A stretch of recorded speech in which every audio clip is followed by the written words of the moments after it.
Hey folks, That Fix It Guy here. Today we're going to be looking at changing out a basket strainer on a kitchen sink. This is a pretty straightforward process with one hiccup.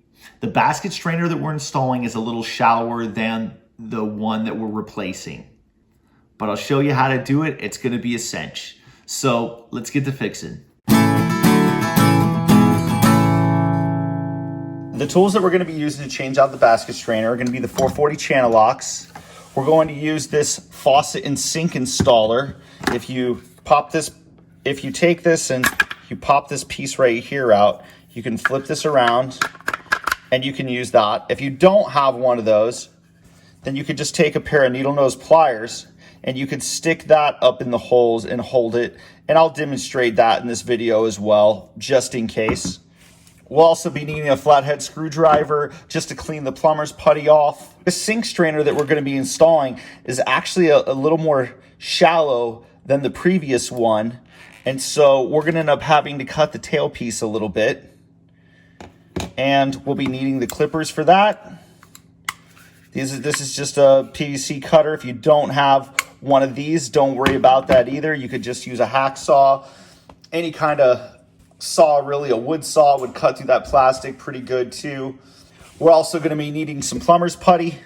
We'll also be using the Megalock thread sealant, and good for plastic and metal. All right, we'll get started. You can see that we have a leak underneath here. Our basket strainer is leaking. Guess it didn't seal properly. And so today I'm going to show you how to replace the basket strainer. First thing we're going to do is we're going to go ahead and we're going to pop this nut right here off. Just take the channel locks, turn to the left, and now we'll just take that pipe and we're just going to move the P-trap a little bit, just kind of get that out of our way. This nut right here, we're going to go ahead and same thing, just lefty-loosey, pop it right off. Another good reason to have the extreme mat right here. This water looks pretty murky. Now we can actually just go ahead and remove this bell right here, drop that down, take this gasket off, and now push it right up. So now that that's loose, we just go ahead and we can pop this right out right here. Yeah, I think it failed from our sink flexing. Like looking at it, you can see right here that's where the fail happened. I mean, there's plumber's putty all around right there, but definitely the fail happened right there. And so now we'll just take that and little paper towel, clean it all up. Make sure you get the bottom as well. So now we'll go ahead and we'll just take this kitchen strainer out of the package. It's got a cool little bar design to it. And I feel like it's really gonna seal a lot better up against the sink. That will help us as opposed to just that one nut, remember, that was on the bottom right here that tightened the cup in place. So we're just gonna go ahead and get this apart and we'll plumber's putty it up. Leave this whole assembly together. Move that and that.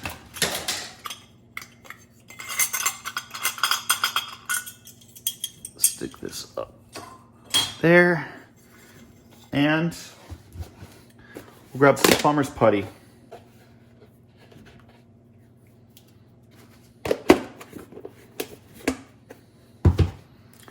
Grab some plumber's putty, work it around your hands, get it soft. Like I usually say, size of a bigger bouncy ball, palm of your hand. But you want it soft. You want it to have some movement to it, and then you just want to roll it out, kind of like pencil size, fat pencil size, and then you're just going to take it right around the whole thing, get it pushed down in there. Just like to make sure it's a little flattened. Okay, now we're going to install this. There's no markings on this, so you install it any which way you want. I personally like to just have the cross actually being a cross.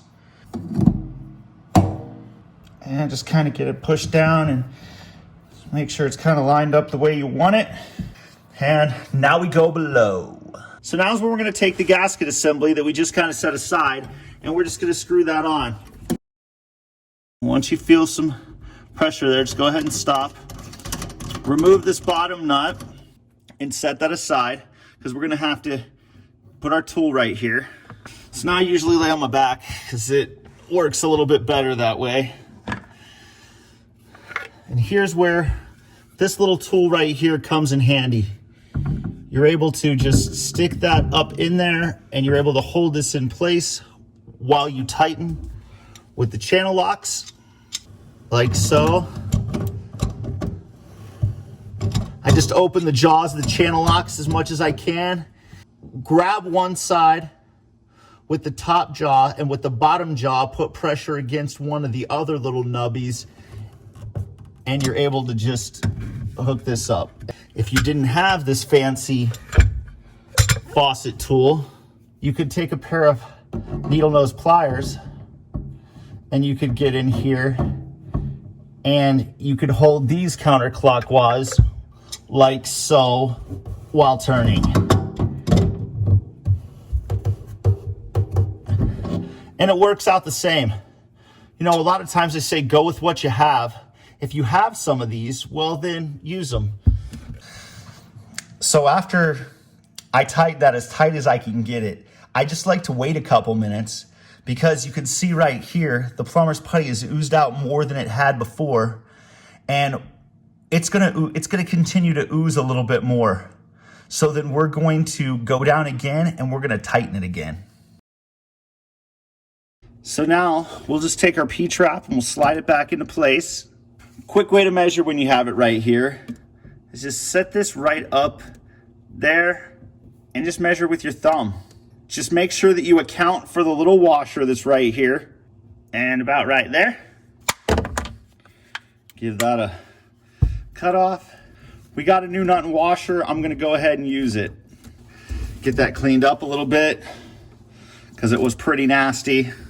We want that compression ring and compression sleeve. We will want to use that again. It's not bad, it's not old, it just is a little bit dirty. So, you know, we're just cleaning it up. So then we take our brass nut and we put that on the tailpiece, that right there. And then we'll take the tailpiece washer. We're actually just gonna put a little mega lock on it. Remember, a little bit of the blue stuff goes a long way. Add that washer, the compression washer, and then we just tighten it up right here. Tighten this one up. Just clean that up a little bit more. Okay, so now that you've got all these tightened up, you just want to make sure that the top brass nut, you put a pair of channel locks on and just a little bit tight. And the other ones can just be hand tight. Good to roll. And we'll go up top. So everything's secure underneath. Now we just want to make sure we just take our flathead screwdriver, just go around the whole basket strainer, make sure all the putty's off of it. Now we'll go ahead and we'll stop up the sink and we'll test. And let her drain. Come down here and check it one more time. Everything looks good. No drips. Good install. That's our basket strainer in a nutshell. We got it hooked up. Pretty simple install. I hope you found this video useful. If you could please subscribe to our channel, click the like button, share us on Facebook, share us on YouTube. If you know somebody that needs our help, please send them our way. I will post an affiliate link for a basket strainer and the tools used in the description below. And as always, have a good day.